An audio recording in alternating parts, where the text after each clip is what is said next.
Friends, welcome to Harivillu vlogs. ఈరోజు మనము ఉగాదికి స్పెషల్ వంట అయిన భక్షాలు చేసుకుందాము. దానికి శనగపప్పు, చక్కెర, గోధుమ పిండి, మైదా పిండి, కొంచెం ఇలాచీ పొడి, కొంచెం నెయ్యి, ఇవన్నీ కావాలి. ఇప్పుడు పప్పు వడేసుకుందాము. ఉడికింది కదా.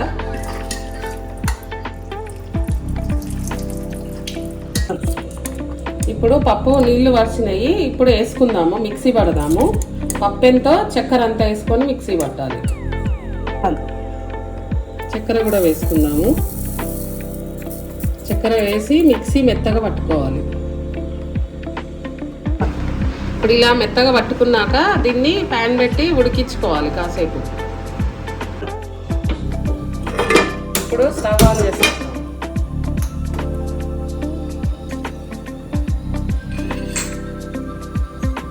వేసుకొని నెయ్యి వేసుకుందాము.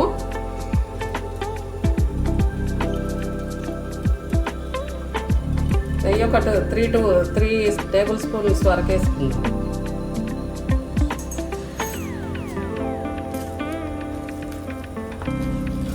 ఇప్పుడు దీన్ని ఇట్లా మనం మిక్సీ పెట్టుకున్న దాన్ని ఫ్రై చేసుకోవాలి. కొంచెం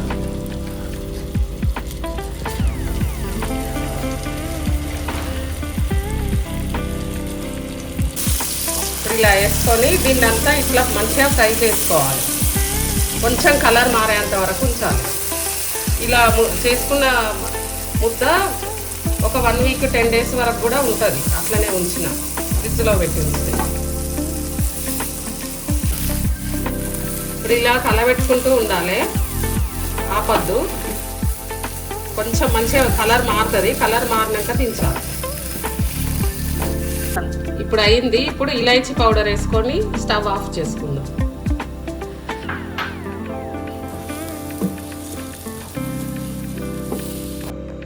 ఇప్పుడు మనము గోధుమ పిండి, మైదా పిండి తీసుకున్నాం కదా, అది ఆఫ్ ఇది ఆఫ్ తీసుకోవాలి. తీసుకొని వాటర్లో కొంచెం సాఫ్ట్గా కలుపుకోవాలి. అంటే కొంచెం పల్చగా కలుపుకోవాలి. పిండిని ఇప్పుడు ఈ విధంగా కలుపుకోవాలి. కలుపుకున్నాక కొంచెం నెయ్యి వేసుకోవాలి. కొంచెం నెయ్యి వేసుకొని మళ్ళీ ఒకసారి మంచిగా దగ్గరికి కలుపుకోవాలి. ఒక 2 స్పూన్స్ వరకు చిన్న స్పూన్స్ వేసుకొని కొంచెం దగ్గరికి కలుపుకొని ఒక 10 మినిట్స్ పక్కకు పెట్టాలి. ఇప్పుడు ఇట్లా ఇవి కొంచెం ఇట్లా ముద్దల్లాగా చేసుకున్నాము. మనకు భక్ష్యం ఎంత చేసుకుందామో దాన్ని బట్టి చేసుకుందాం. ఇప్పుడు ఇట్లా నెయ్యి రాసుకుందాము చేతికి. రాసుకొని ఇప్పుడు ఈ గోధుమ పిండి ముద్ద ఉంది కదా, దీన్ని ఇట్లా మంచిగా వెడల్పుగా అనుకోవాలి. వెడల్పుగా అనుకొని దీంట్లో ఈ పప్పుది ఉంది కదా, దీన్ని ఇట్లా ఇలా పెట్టుకోవాలి. దగ్గరికి అనుకోవాలి అంతా. ఇట్లా అనుకొని ఇట్లా పెట్టాలి. ఓకే. ఈ ఆకుకి నెయ్యి రాద్దాము.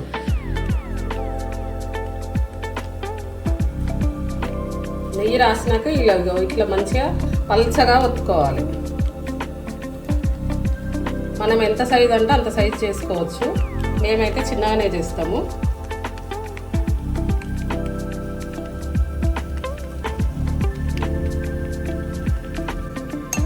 ఇప్పుడు పెనం వేడెక్కింది. దీంట్లో కొంచెం నెయ్యి వేసుకుందాం. నెయ్యి వేసినాక ఈ భక్ష్యం ఉంది కదా, దీన్ని మంచిగా ఇలా పరిచి పెట్టుకోవాలి. ఇవి నెయ్యితో చేసుకుంటే బాగుంటాయి. ఇప్పుడు పైన కూడా కొంచెం నెయ్యి వేసుకుందాం. ఇప్పుడు దీన్ని ఇట్లా తిప్పుకోవాలి. ఇట్లా ఇంకా కొంచెం ఫ్రై అయినాక దించేద్దాం. భక్ష్యాలు రెడీ అయ్యాయి ఫ్రెండ్స్. టేస్ట్ చూసి ఎలా ఉన్నాయో చెప్పండి. Boy friends.